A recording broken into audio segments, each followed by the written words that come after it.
El camión se alejó lentamente de la casa de Maple Street, dejando tras de sí una nube de polvo y el olor a gasóleo. Sarah Henderson estaba de pie en el porche de su nueva casa, con una caja en la mano en la que se leía, Habitación de los niños, y sonreía.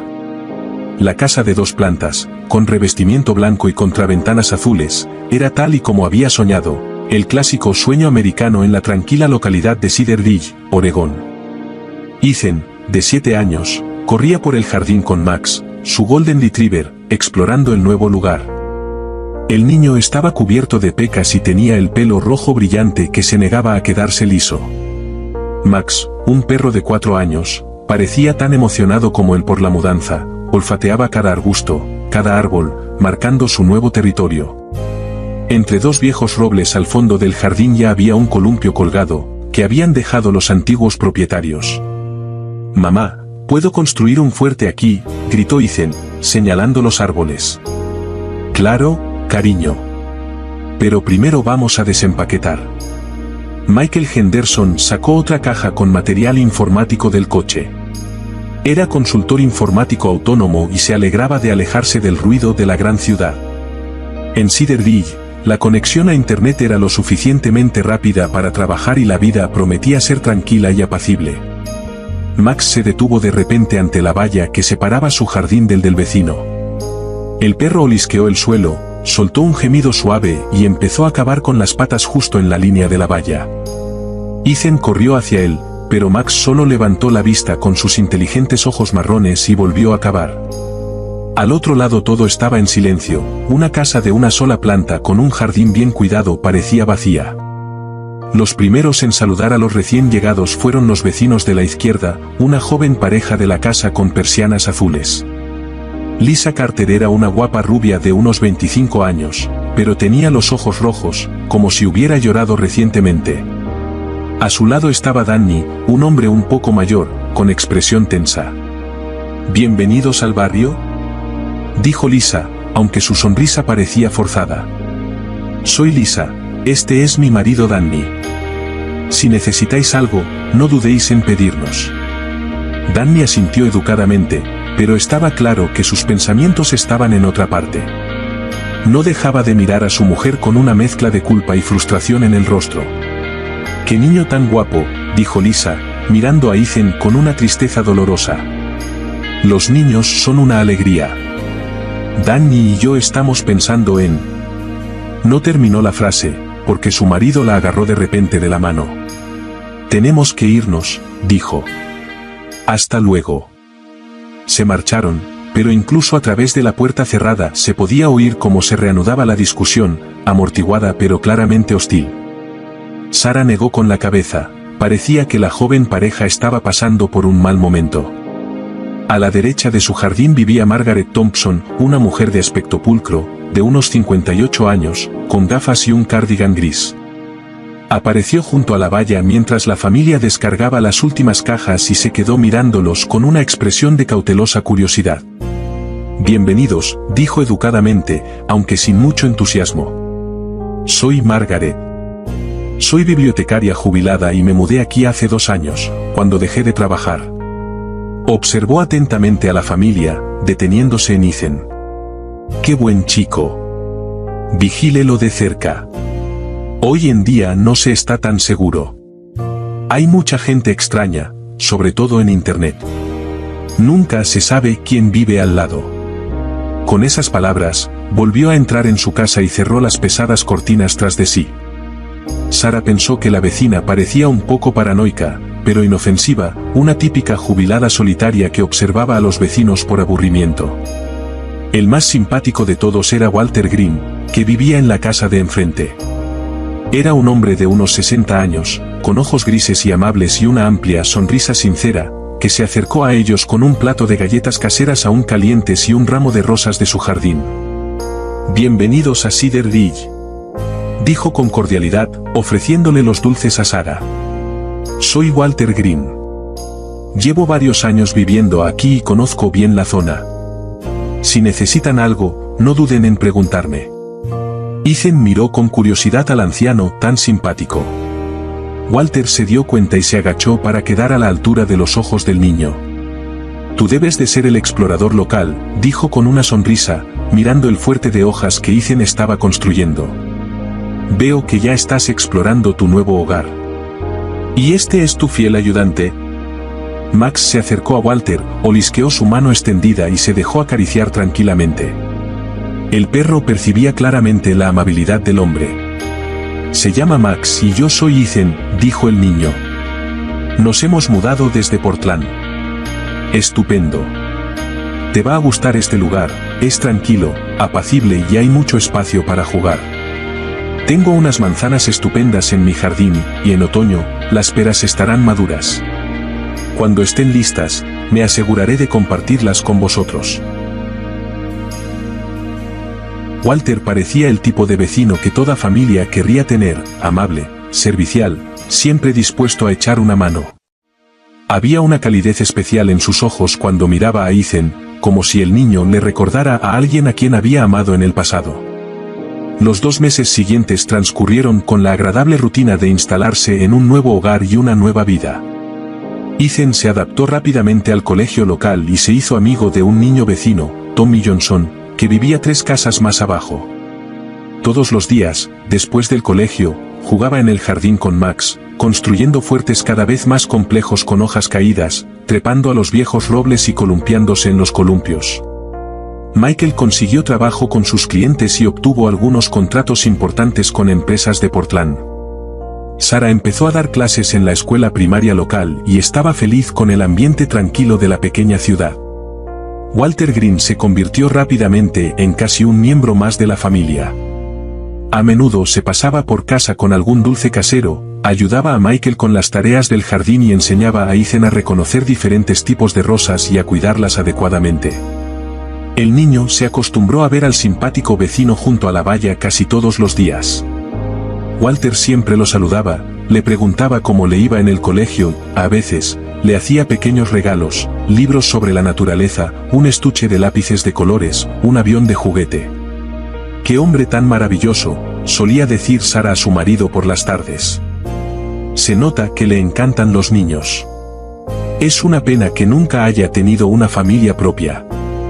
Walter les había contado que había pasado toda su vida trabajando como ingeniero en una gran empresa de San Francisco y que, tras jubilarse, había decidido mudarse a un lugar más tranquilo. Hablaba poco de su vida personal, solo mencionaba de vez en cuando que había perdido a seres queridos hacía unos años y que ahora prefería la paz y la tranquilidad de la vida en el campo. Lo único que preocupaba un poco a la familia era el extraño comportamiento de Max en el jardín. El perro solía volver al mismo lugar, cerca del límite trasero de la propiedad, olfateando, gimiendo en voz baja, a veces, excavando en el suelo. Era el mismo lugar donde había empezado a excavar el primer día después de la mudanza.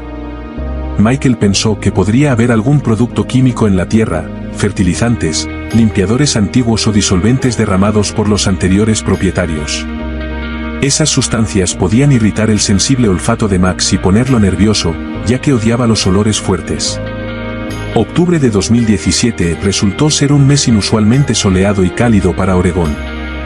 Las hojas de los robles se habían vuelto amarillas, pero aún no habían caído, creando un dosel dorado sobre el jardín. El 15 de octubre era un domingo como cualquier otro, un día que dividiría para siempre la vida de la familia Henderson en un antes y un después. Sara estaba preparando pimientos rellenos para la cena, removiendo de vez en cuando las cebollas en la cocina y echando un vistazo por la ventana a su hijo, que jugaba en el jardín. Michael estaba en su despacho, en el piso de arriba, tratando de terminar un complejo proyecto para una empresa de informática de Portland. La fecha límite se acercaba rápidamente y el sistema seguía fallando durante las pruebas de carga. Ethan pasaba el día en el jardín, construyendo su fortaleza más ambiciosa hasta la fecha con hojas caídas. Reunió las hojas en grandes montones bajo los robles, las apiló para formar paredes, hizo pasadizos y habitaciones secretas. Max le ayudaba con el entusiasmo de un perro de 4 años, esparcía las hojas con las patas, saltaba sobre los montones, ladraba alegremente y corría por el jardín moviendo la cola. Hacia las 4 de la tarde, Sara miró por la ventana para ver cómo estaba su hijo. Ethan estaba sentado bajo el roble más grande, profundamente concentrado en construir algo con palos y hojas, probablemente el techo de su fuerte. Max yacía cerca, moviendo la cola con satisfacción y observando a su pequeño dueño trabajar. Era una imagen típica de un domingo de otoño, nada parecía fuera de lugar.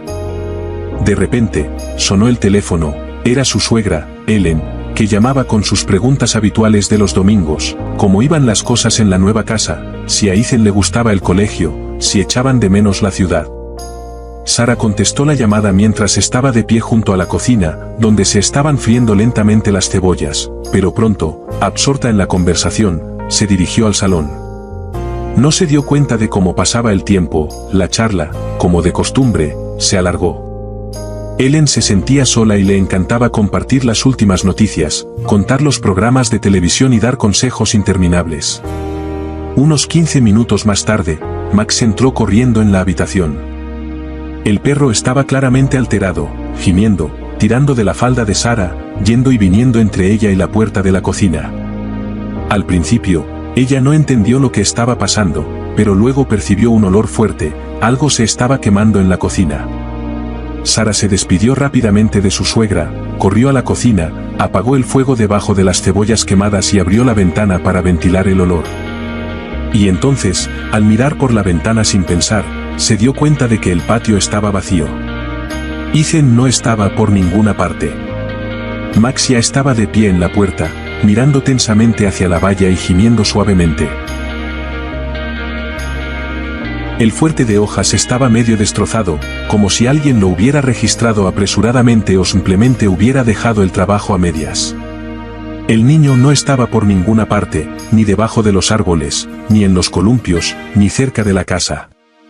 Sara pensó que probablemente había entrado corriendo para ir al baño y volvió a cocinar, removiendo los pimientos en la olla. Pasaron 10 minutos. Luego otros 15. Ethan aún no había regresado. Algo desagradable punzó el corazón de su madre, ese instinto que la naturaleza da a todas las madres y que rara vez falla. Sara apagó la estufa, se limpió las manos en el delantal y salió al patio. Ethan, ¿dónde estás?, gritó, buscando con la mirada por todo el patio. Solo le respondió el silencio. Solo se oía el susurro de las hojas amarillentas de los robles y el sonido lejano de la cortadora de césped del señor Johnson, que cortaba su césped perfecto todos los domingos a las 5 en punto. Max corrió hacia ella, pero había algo en el comportamiento del perro que la inquietaba profundamente. El retriever se precipitó entre Sara y la valla, gimiendo y arañando el suelo. Seguía corriendo hacia la valla para olfatear, luego volvía con Sara y luego otra vez a la valla. El perro estaba claramente tratando de decir algo, pero no podía expresar con palabras lo que solo él parecía entender. «Michael», gritó Sara hacia el interior de la casa. «Michael, ven aquí ahora mismo». «¿Qué pasa?». Michael bajó las escaleras con cara de enfado, le habían interrumpido en el momento menos oportuno mientras intentaba resolver un problema técnico especialmente complicado. Ethan ha desaparecido. Estaba jugando en el jardín y ahora no lo encontramos por ninguna parte. La irritación se convirtió al instante en preocupación. Michael dejó la taza de café en la barandilla del porche y bajó rápidamente los escalones. Buscaron por toda la casa metódicamente, revisaron todas las habitaciones, el sótano donde Michael guardaba el equipo informático antiguo, el ático con las cajas de adornos navideños. Miraron en todos los armarios, debajo de todas las camas, en todos los lugares donde un niño de 7 años podría esconderse. No había ni rastro de Ethan. Sara corrió a casa de los Johnson. Tommy estaba jugando a videojuegos en su habitación y se mostró realmente sorprendido por su pregunta. ¿Ethan? No lo veo desde ayer. ¿Por qué, tía Sara? No es nada, cariño. Si lo ves, dile que vuelva a casa inmediatamente. A las 5, habían hablado con todos los vecinos de Maple Street. Danny y Lisa Carter habían estado preparando todo el día su viaje de novios a Portland. Margaret Thompson estaba absorta en una nueva novela y no había levantado la vista del libro. Walter Green había estado trabajando en su garaje en un viejo Chevrolet, tenía la ropa y las manos cubiertas de aceite de motor, y todo corroboraba la historia del anciano. Nadie había visto al niño pelirrojo y pecoso de 7 años. A las 6 llamaron a la policía. El primer agente llegó en 20 minutos. El agente James Patrick escuchó atentamente a los padres y comenzó a redactar un informe. Una hora más tarde llegó el detective Connor O'Brien, un hombre alto, de ojos grises y penetrantes, que se había especializado en casos de niños desaparecidos durante sus 20 años de servicio. «Cuénteme todo desde el principio», pidió O'Brien. «¿Alguna llamada extraña? ¿Alguna persona sospechosa cerca de la casa? ¿Problemas en el colegio?». Todas las respuestas fueron negativas. Ethan era un niño tranquilo, un estudiante de sobresaliente, no era de los que se escapaban ni jugaban a juegos peligrosos. A las 8 de la tarde, una multitud de voluntarios se había reunido cerca de la casa. Vecinos, policías, miembros de la iglesia local trajeron linternas potentes y termos con café. Se formaron grupos de búsqueda que peinaron la zona durante toda la noche. Revisaron la escuela, el parque, todos los lugares donde podría ir un niño de 7 años.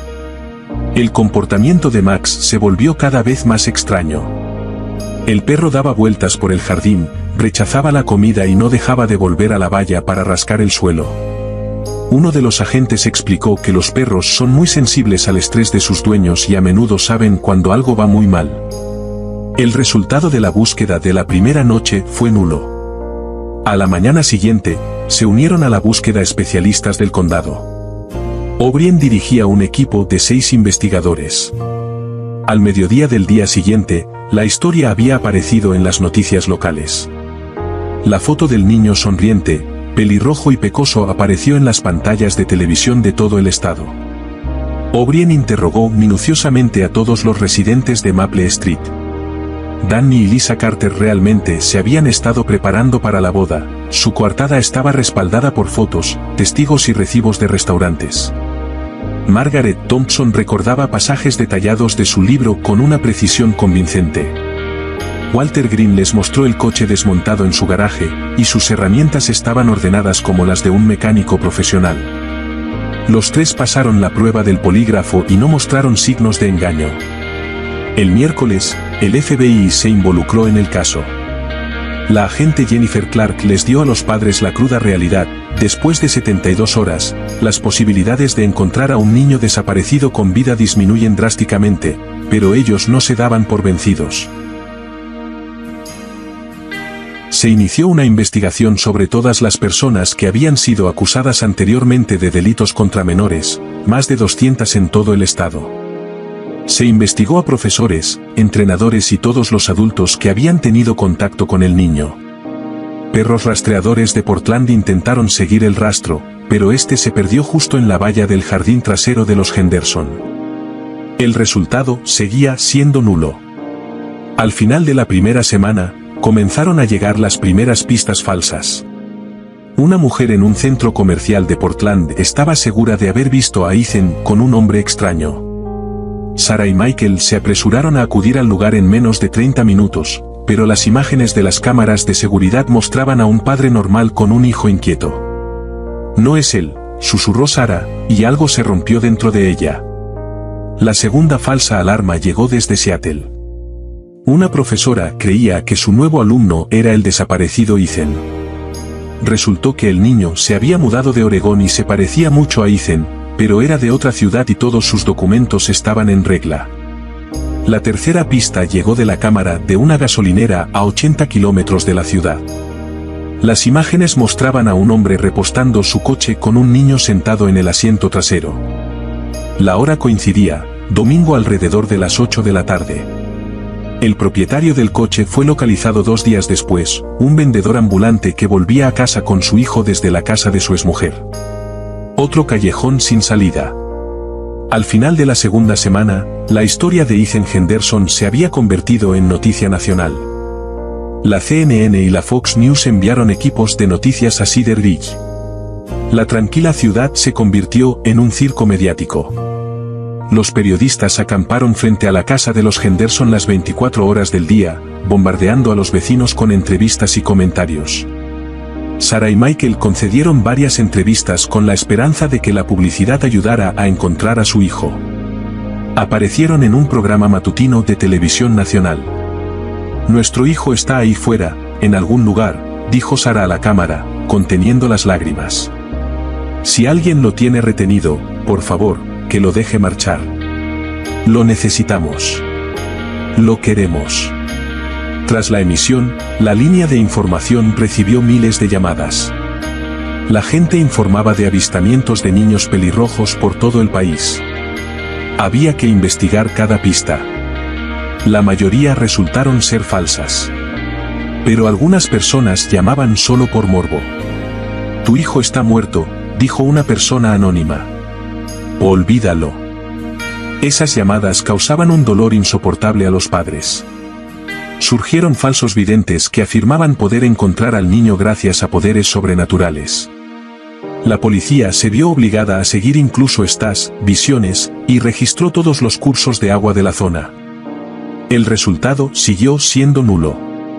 A finales de octubre, se redujo la fase de búsqueda activa. O'Brien aseguró a los padres que el caso no se iba a cerrar, pero no había nuevas pistas. Los medios de comunicación pasaron a otras noticias. Cedarville volvió a ser un pueblo tranquilo. Pero para la familia Henderson, la pesadilla no había hecho más que empezar. Noviembre trajo la primera nevada y una sensación de desesperanza absoluta. Sarah dejó de abrir las cortinas, la luz brillante le parecía una burla. ¿Cómo podía brillar el sol cuando su hijo había desaparecido? Michael nunca apagaba el ordenador y se pasaba la noche buscando en bases de datos de niños desaparecidos. Tenía los ojos enrojecidos por la falta de sueño y le temblaban las manos por el exceso de cafeína. Los mismos alimentos permanecían en la nevera durante semanas, ambos habían perdido el apetito. Sarah compraba mecánicamente los yogures y zumpos favoritos de Ethan, solo para tirarlos a la basura cuando caducaban. «¿No has vuelto a dormir?», le dijo Sarah una mañana al entrar en la cocina y encontrar a su marido sentado a la mesa con los ojos rojos e inflamados. Hay nueva información de Denver. Un niño que se parece a Ethan. Michael, dijo Sarah con voz cansada, casi indiferente. Te estás destruyendo. ¿Qué más puedo hacer?, espetó él, alzando la voz por primera vez en meses. ¿Sentarme y no hacer nada? ¿Fingir que no ha pasado nada? Nuestro hijo está ahí fuera. O quizá haya muerto, susurró Sarah, diciendo en voz alta lo que ambos pensaban pero no se atrevían a admitir. Michael palideció, como si ella le hubiera abofeteado. No vuelvas a decir eso. Nunca. Se habían convertido en extraños el uno para el otro. El dolor, en lugar de acercarlos, los había separado, quizás para siempre. Michael se volcó en la búsqueda y convirtió la mitad del garaje en un centro de coordinación.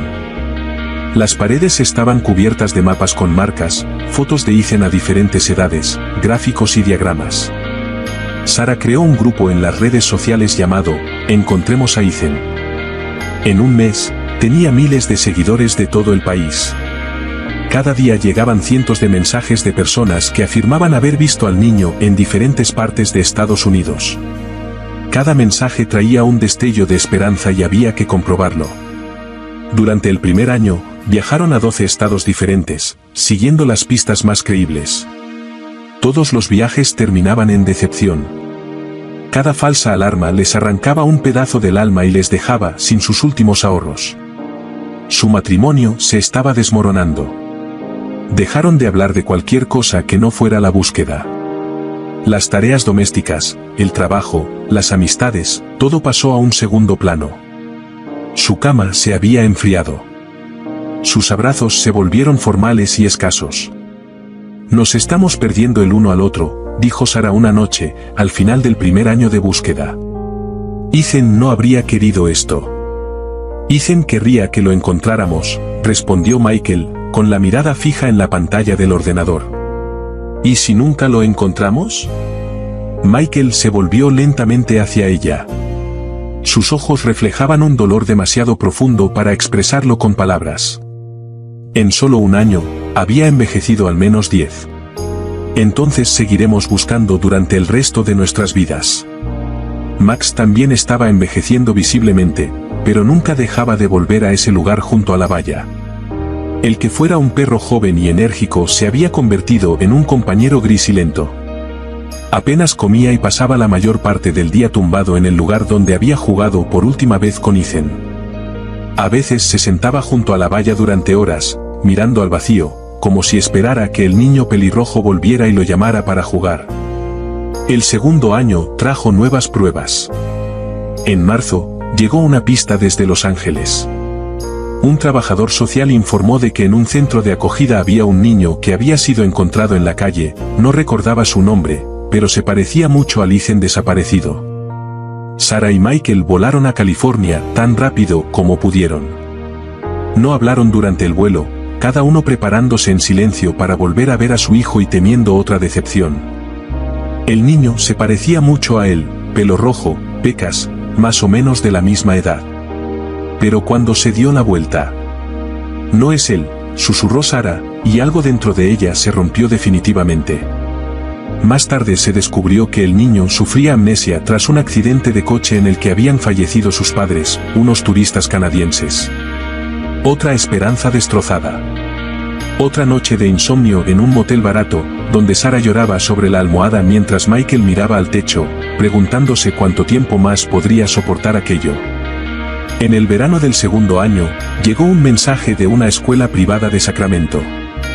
Esta vez, Michael fue solo, ya que Sarah estaba demasiado agotada por las decepciones del pasado. Pero al cabo de un minuto de hablar con el niño, quedó claro, no era su hijo. El tercer año trajo el golpe más cruel. En noviembre, llamaron desde la morgue de Portland. Habían encontrado el cadáver de un niño en el río, más o menos de la misma edad. La ropa que llevaba era muy parecida a la que llevaba Ethan el día que desapareció. Sarah se negó a ir. Michael fue solo, preparándose para lo peor. La prueba de ADN lo confirmó, no era su hijo. La ropa similar era solo una coincidencia. El cuarto año marcó un punto de inflexión. Sarah se tomó una excedencia indefinida de la enseñanza, ya no podía mirar a los hijos de otras personas sin pensar en su propio hijo desaparecido. Michael siguió trabajando, pero su productividad se redujo drásticamente.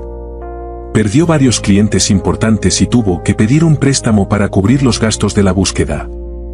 En 4 años, siguieron más de 1000 pistas falsas. Viajaron a 30 estados. Gastaron todos sus ahorros y se endeudaron en $40,000. El quinto año trajo consigo un problema inesperado. El detective O'Brien se jubiló y el nuevo investigador, Mark Thompson, carecía de la dedicación de su predecesor. «Entiendo cómo se sienten», les dijo a Michael y Sarah durante una de sus reuniones mensuales. Pero, siendo realistas, las posibilidades de encontrar al niño con vida después de todos estos años son casi nulas. En el 5º aniversario de la desaparición de Ethan, los medios de comunicación locales publicaron una historia sobre una familia que se negaba a rendirse. Tras la publicación del artículo, recibieron cientos de cartas de apoyo de personas de todo el país. Muchas incluían pequeñas donaciones. Esto les ayudó a crear una fundación para apoyar a las familias de niños desaparecidos.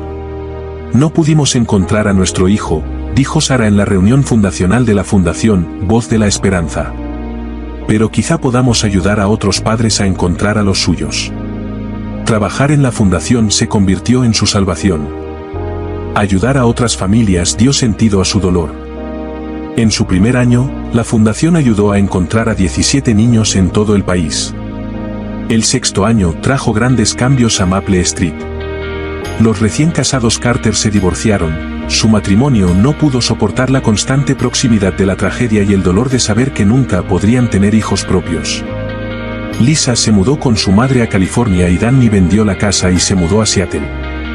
Los Harrison se mudaron al lado, Robert, Jennifer y sus 3 hijos, de entre 5 y 10 años. Michael y Sarah se presentaron el primer día. A esas alturas, contaban la historia de Ethan casi automáticamente, como un discurso ensayado. Mostraban fotos, explicaban a qué debían estar atentos y les pedían que informaran de cualquier persona o situación sospechosa. Jennifer Harrison lloraba mientras escuchaba. Instintivamente, abrazó a sus hijos, como para protegerlos de cualquier daño. «No puedo ni imaginarlo», susurró entre lágrimas. ¿Cómo han sobrevivido a esto? ¿Cómo siguen en pie? No lo hemos hecho, respondió Sarah con sinceridad. Simplemente, seguimos aquí. Un día tras otro. Los niños Harrison jugaban en el jardín, igual que Ethan solía hacer. Sus risas se colaban por las ventanas de la casa de los Henderson, trayendo consigo un dolor agridulce de recuerdos. Margaret, la antigua bibliotecaria, había dejado poco a poco de salir de casa. Ya no saludaba a los vecinos, solo miraba de vez en cuando la calle desde detrás de las cortinas, en silencio, con atención y con una expresión que inquietaba a mucha gente. Walter Green seguía siendo la única constante en su mundo. En 6 años, se había convertido casi en parte de la familia, siempre dispuesto a ayudar, a ofrecer su simpatía, a preguntar por las últimas novedades en la búsqueda. Había envejecido notablemente, tenía más canas, arrugas más profundas y caminaba más despacio. Pero seguía cuidando su jardín, jugando con los coches en su garaje y manteniendo buenas relaciones con los vecinos. Sin embargo, Michael había empezado a notar algo extraño. Cada vez que los niños Harrison jugaban en el jardín, especialmente Emily, de 7 años, que era la más cercana en edad al desaparecido Ethan, Walter siempre encontraba una excusa para salir a la valla. Se quedaba allí de pie, escuchando, con una expresión tensa, casi dolorida en el rostro. Quizá los niños le recuerdan su soledad, explicaba Sarah. Parece que no le queda nadie. Qué triste debe de ser estar solo. La 7ª primavera llegó inesperadamente pronto. Marzo de 2024 fue inusualmente cálido para Oregón. La nieve se derritió a mediados de mes, dejando al descubierto la tierra blanda y los primeros brotes de hierba verde. El aire olía a primavera y a renovación, aromas que antes les habían traído alegría, pero que ahora solo les recordaban que la vida continuaba, a pesar de su tragedia personal. Para entonces, Max se había convertido en un perro realmente viejo. El retriever de 11 años se movía lentamente y pasaba la mayor parte del día tumbado en su cama dentro de la casa. Pero cada vez que salía, se dirigía al mismo lugar junto a la valla, donde había jugado por última vez con Ethan 7 años atrás. Y entonces, un día de marzo, el viejo perro cobró vida de repente. Max empezó a excavar en el suelo junto a la valla con una furia que no habían visto en meses. Arañaba la tierra con sus patas traseras tan frenéticamente que los terrones volaban en todas direcciones. Gimió, aulló y ladró, fuerte e insistentemente, como si intentara decirles a los humanos algo que no podían entender. Michael levantó la vista de los parterres que estaba preparando para la nueva temporada y frunció el ceño. Después de 7 años, estaba acostumbrado a las peculiaridades de su perro, pero ese tipo de energía era algo que Max no había mostrado en mucho tiempo. ¿Qué pasa, amigo?, murmuró, limpiándose las manos en los vaqueros y caminando hacia el perro. Max estaba cavando en el mismo lugar donde lo había hecho el día en que su mundo se derrumbó. El día en que Ethan desapareció. Michael, gritó Sarah desde la casa. ¿Qué le pasa a Max? Está ladrando muy fuerte. La voz de Sarah había cambiado con los años. Ahora tenía un tono cansado, una pesadez que antes no tenía. Su cabello castaño estaba salpicado de mechones grises y las finas líneas alrededor de sus ojos se habían profundizado. El tiempo no había sido benévolo con la madre de un niño desaparecido. Michael intentó alejar al perro de la valla, pero Max no se movió. De hecho, el viejo perro parecía más agitado que nunca, como si intentara comunicar algo con urgencia. «Ayúdale», dijo Sarah, entrando en el jardín y observando la escena. Quizá ha olido algo. Después de años de búsqueda, habían aprendido a prestar atención a cualquier señal, por pequeña que fuera. Con demasiada frecuencia, los detalles más insignificantes les habían llevado a descubrimientos importantes. Es cierto que todos ellos habían resultado ser pistas falsas, pero la esperanza, como sabían muy bien, es lo último que se pierde, y ellos ya habían ayudado a otras familias desesperadas a aferrarse a ella. Michael trajo una pala del cobertizo. El suelo estaba duro, la primavera en Oregón siempre comenzaba con la tierra endurecida por las heladas invernales. Pero, tras unos minutos de excavación decidida, la pala golpeó algo sólido con un ruido sordo. Sarah se quedó sin aliento cuando un trozo de hueso blanco asomó entre la tierra. Eso no es, no pudo terminar la frase, con la mano apretada contra la garganta. Michael desenterró el hueso con cuidado. Era grande, claramente de un animal grande. Un omóplato de perro, si no recordaba mal la anatomía. Se miraron. Después de 7 años, habían aprendido a no hacerse demasiadas ilusiones. Habían soportado demasiadas falsas esperanzas. Demasiado dolor. Pero Max siguió cavando, ahora con más furia aún. Se desplazó ligeramente hacia un lado y empezó a excavar en otro punto del suelo, gimiendo y ladrando de emoción. «Quizás hay varios animales enterrados aquí», sugirió Sarah. «O uno muy grande», respondió Michael, sin dejar de excavar. En media hora, habían desenterrado varios huesos más. Todos caninos, todos bastante viejos. Michael pensó inmediatamente en Walter Green, recordaba que el vecino había mencionado una vez que tenía un perro muy inteligente antes de que se conocieran. «Voy a preguntarle a Walter», le dijo a Sarah. «A ver si podría ser su perro». Michael se acercó al anciano vecino. Walter, como siempre, lo recibió en el porche, bien vestido, educado y con una expresión de sincero interés en el rostro. «Es mi viejo perro, Rex», le explicó Walter después de que Michael le contara el descubrimiento. «Lo enterré hace unos 10 años, quizá un poco más. Era un perro maravilloso, un pastor alemán. Vivió conmigo durante 14 años». «Pero, ¿por qué lo enterró en nuestra propiedad?», preguntó Michael, un poco sorprendido. Walter sonrió tímidamente, como un niño al que han pillado haciendo una travesura inofensiva. «Bueno, estrictamente hablando, ese solía ser el límite de nuestras parcelas. A Rex le encantaba tumbarse en ese lugar exacto, a la sombra de sus robles. Especialmente en los días calurosos de verano. Pensé que sería un lugar adecuado para su descanso final. Espero que no le importe». La explicación parecía perfectamente razonable y lógica. Mucha gente entierra a sus mascotas en sus lugares favoritos.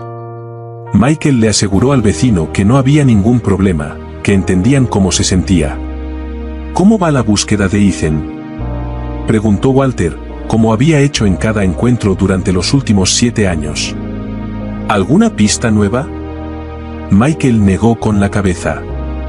«Por desgracia, nada significativo. Pero no nos rendimos. Seguimos teniendo esperanza».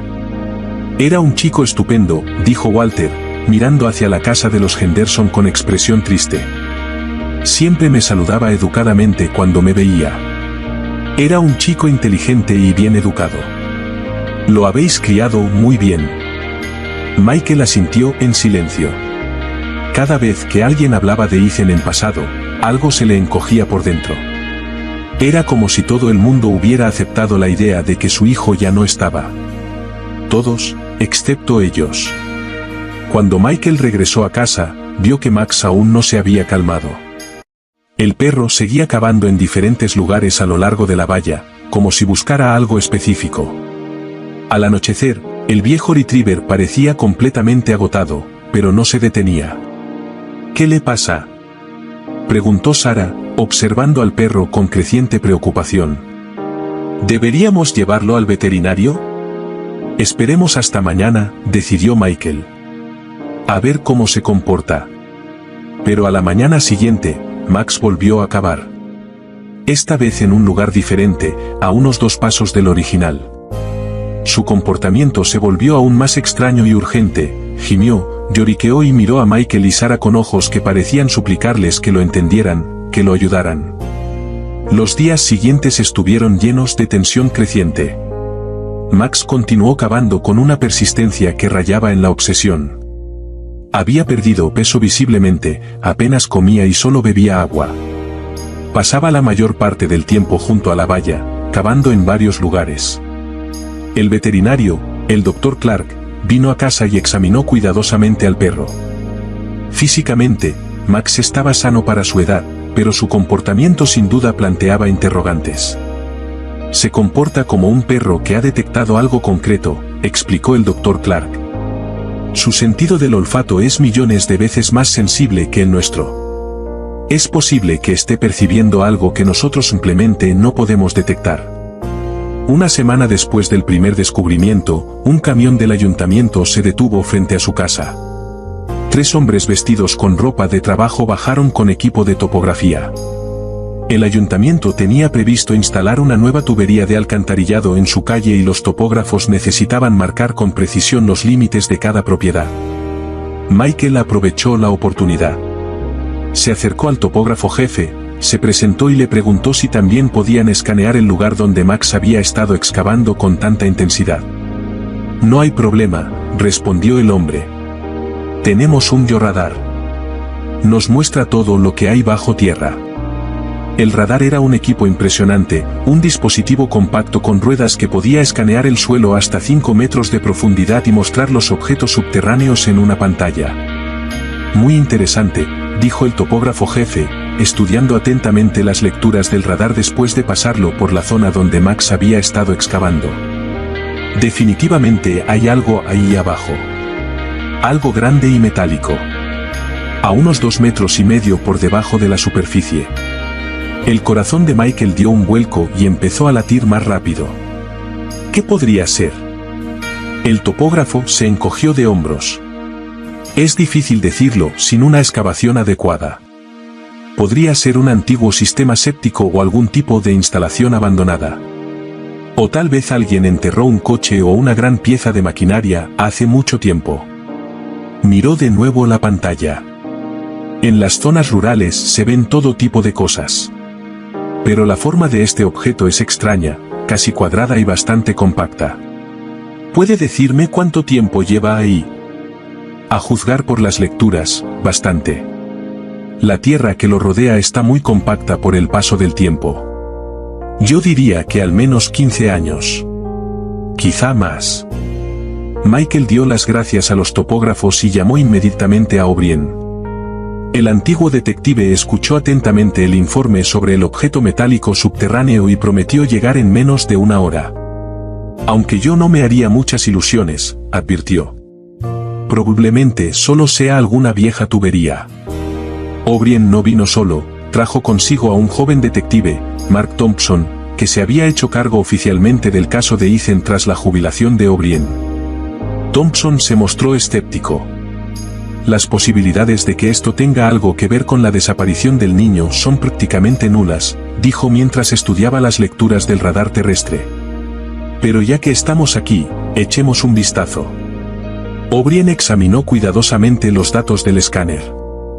Su ojo experto detectó algo que el joven detective había pasado por alto.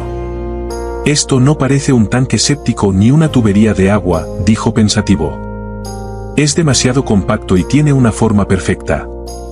Y la profundidad es extraña, demasiado profunda para los servicios públicos estándar, pero no lo suficiente para una infraestructura importante.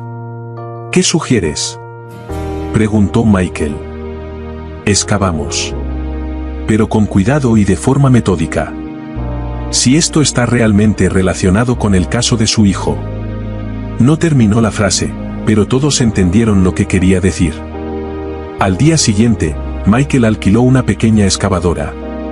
Thompson llegó con un equipo de especialistas, varios agentes de policía, un experto forense, un inspector del cuerpo de bomberos para controlar la calidad del aire y un técnico con equipo profesional. Si realmente hay algo ahí abajo, tenemos que seguir el protocolo, explicó O'Brien a los padres. Cualquier paso en falso podría hacer que las pruebas potenciales no sean admisibles en el tribunal. La excavación comenzó temprano por la mañana. Michael manejaba la excavadora con extrema precaución, retirando la tierra en capas finas. Cada 30 minutos, se detenía el trabajo para que el especialista forense pudiera descender al pozo y examinar la capa de tierra recién expuesta. Max se sentó cerca, observando todo con atención. En sus viejos ojos marrones había algo casi humano, una mirada de comprensión, como si supiera que la gente por fin había entendido lo que él había estado tratando de decirles todo este tiempo.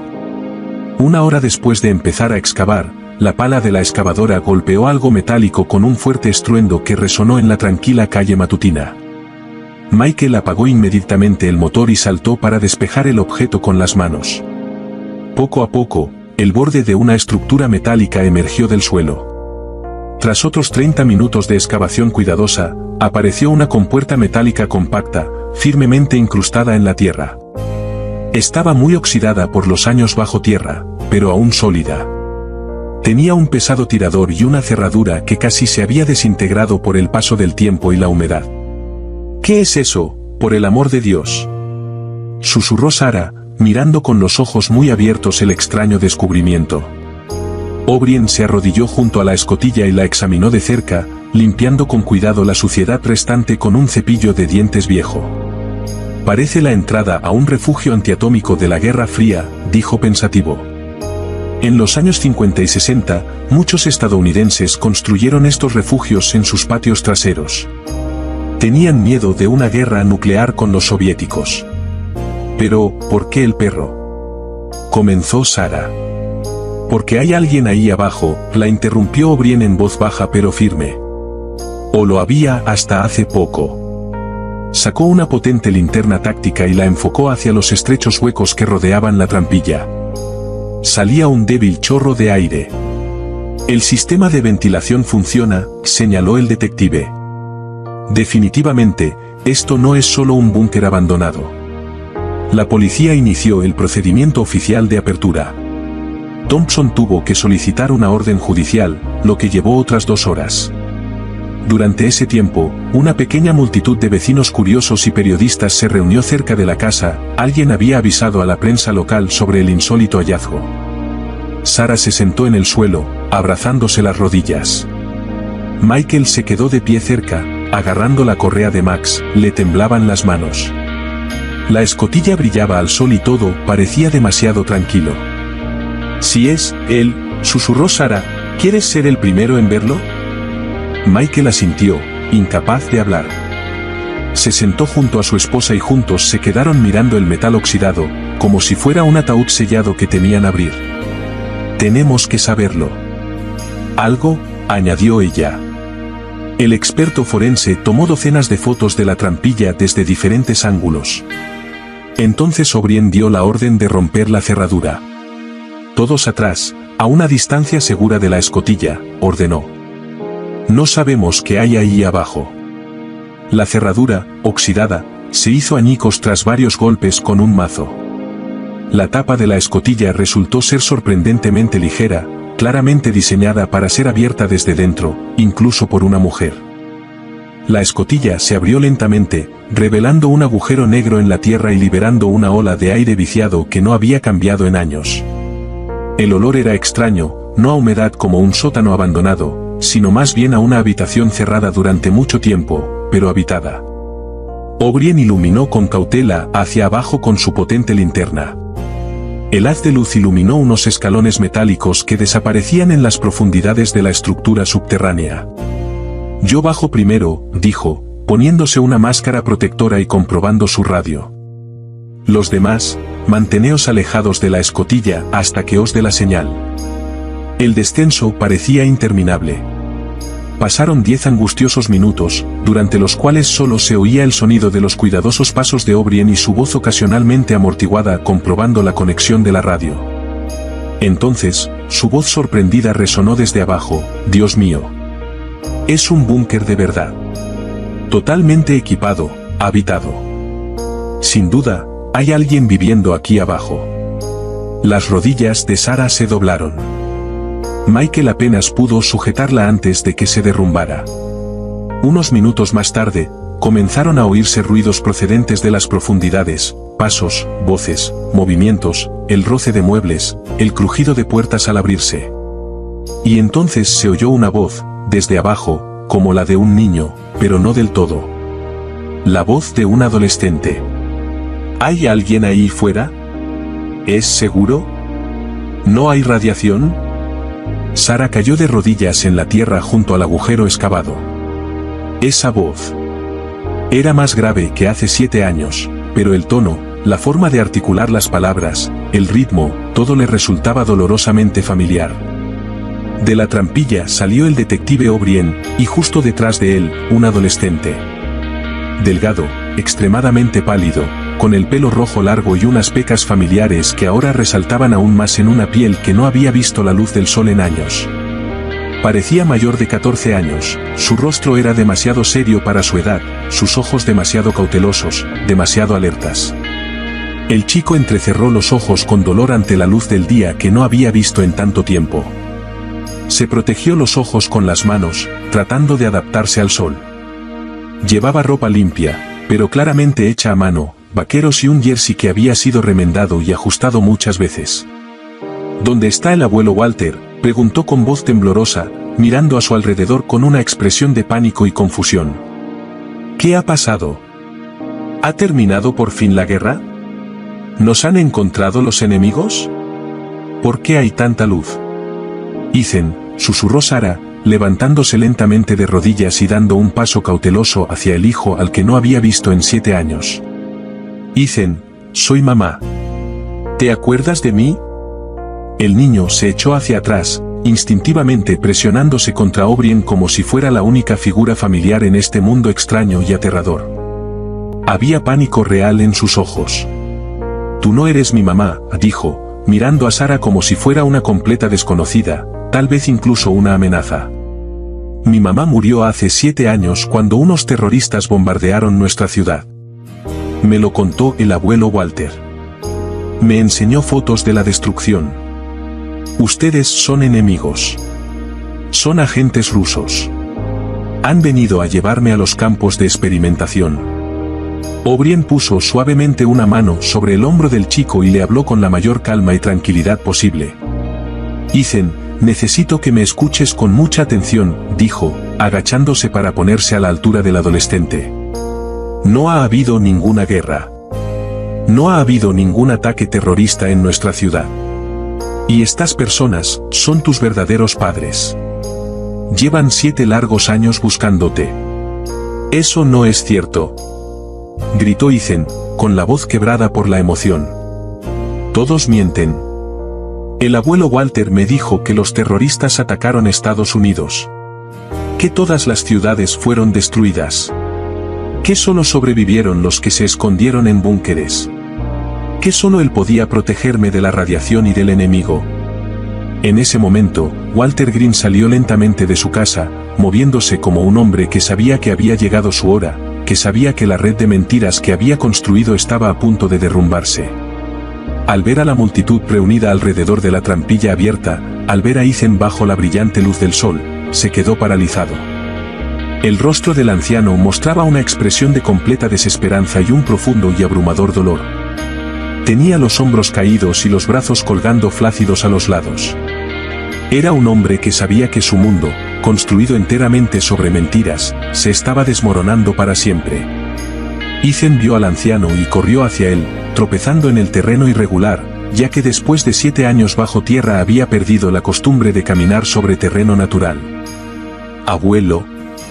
Abuelo Walter», gritó, lanzándose a los brazos del anciano con el agarre desesperado de un niño que se aferra a la única persona en la que confía. ¿Qué está pasando? ¿Por qué dice esta gente que no ha habido guerra? ¿Dónde están nuestros aliados? ¿Dónde están los equipos de rescate?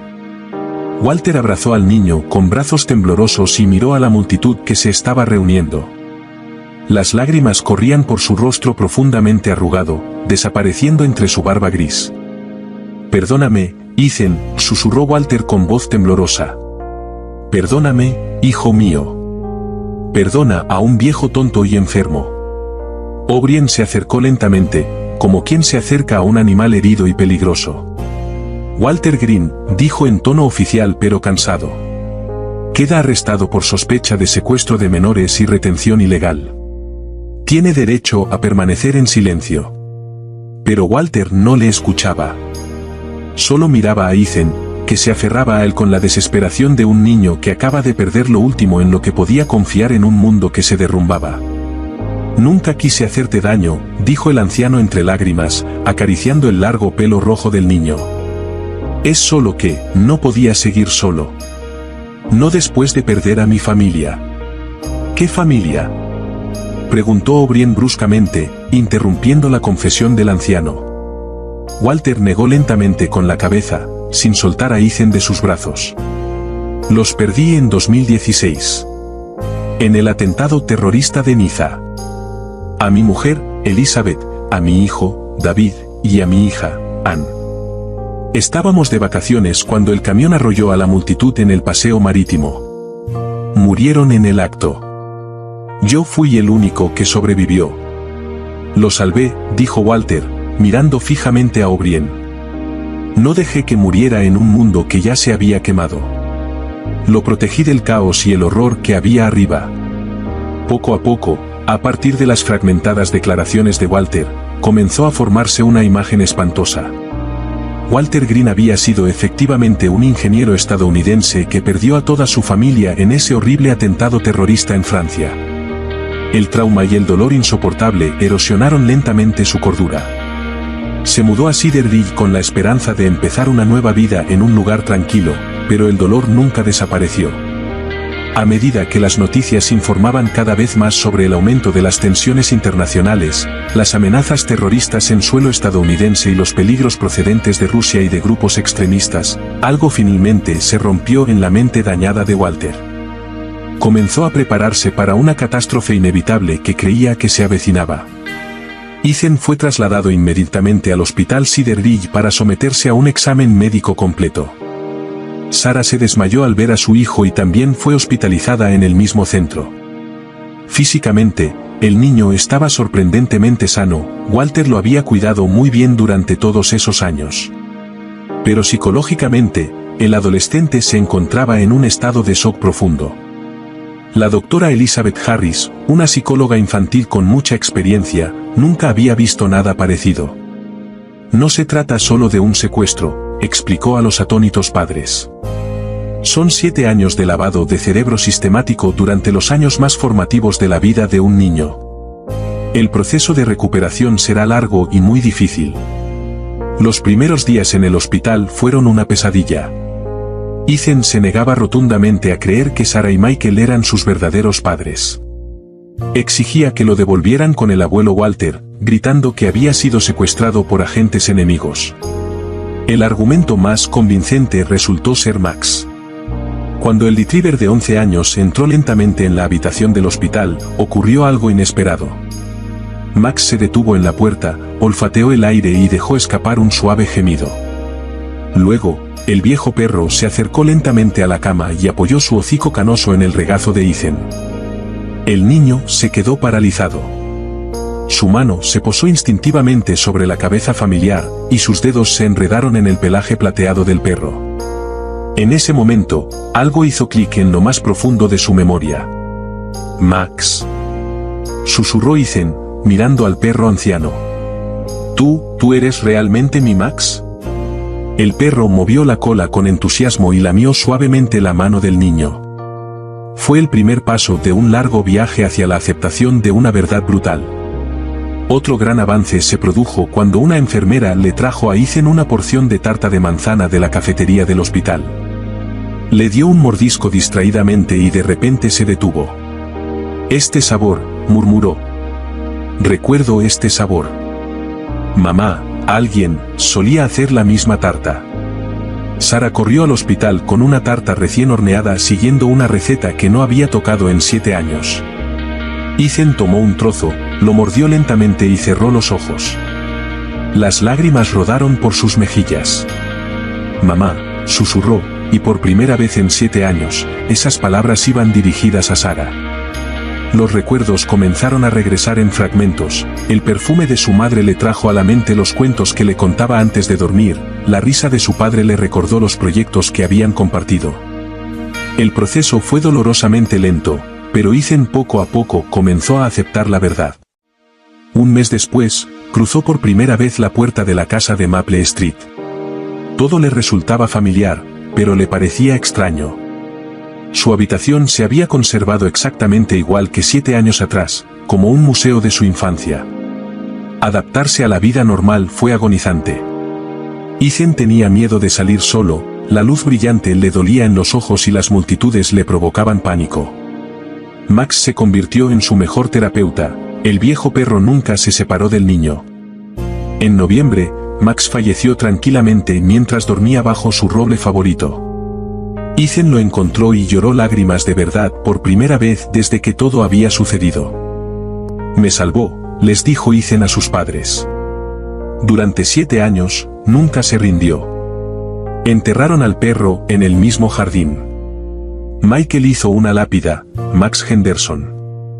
Amigo leal y verdadero héroe. El tribunal condenó a Walter a tratamiento obligatorio en un hospital psiquiátrico. Sarah y Michael no insistieron en que se le impusiera la pena máxima, ya que entendían que el anciano había estado enfermo y completamente destrozado por la pérdida de su familia. Cuando cumplió 15 años, Ethan había aprendido a vivir con su pasado. Planeaba estudiar psicología para ayudar a niños con traumas. Después de que se emitiera un documental sobre su historia, la Fundación Voice of Hope recibió más de $1 millón en donaciones. En solo un año, ayudaron a localizar a 23 niños desaparecidos. Ethan habló en eventos para familias de niños desaparecidos. Nunca se rindan. Aunque no haya esperanza. Aunque todos les digan que sigan adelante. No se rindan. En el lugar donde había estado el búnker, Michael plantó un roble joven, símbolo de la esperanza nacida de la tragedia. Todos los domingos, la familia visitaba la tumba de Max. Le contaban sus novedades y le daban las gracias por no haberse rendido, aunque todos los demás hubieran perdido la esperanza. ¿Sabes?, dijo Ethan un domingo, a veces pienso que no fue un accidente. Quizá tenía que pasar por eso para poder ayudar a otros. Nadie se merece una infancia así, dijo Sarah, sacudiendo la cabeza. Quizá no. Pero me enseñó a valorar cada día de libertad, cada momento con la gente que quiero. Y me enseñó lo que es el amor verdadero, no rendirse nunca, incluso cuando todo parece perdido. Ethan miró la tumba de Max. Seguir buscando, seguir creyendo, seguir excavando, hasta encontrar lo que buscas. La noche cayó sobre Cedar Ridge. La familia caminaba hacia casa por Maple Street, donde 7 años antes una tragedia casi había destruido sus vidas. Pero habían sobrevivido. Se habían encontrado. Y estaban juntos. Su casa les recibió con una cálida luz. En el lugar donde antes estaba el búnker, ahora crecía un roble joven. Y en algún lugar, en un hospital psiquiátrico, el anciano Walter Green miraba las estrellas y rezaba para que Ethan fuera feliz. Y en algún lugar entre la tierra y el cielo, el espíritu de un viejo perro cobrador movía la cola con satisfacción. Había cumplido su misión. Había llevado a casa al niño perdido. Había demostrado que el amor es más fuerte que el tiempo, la lealtad más profunda que la desesperación y la esperanza más brillante que cualquier oscuridad.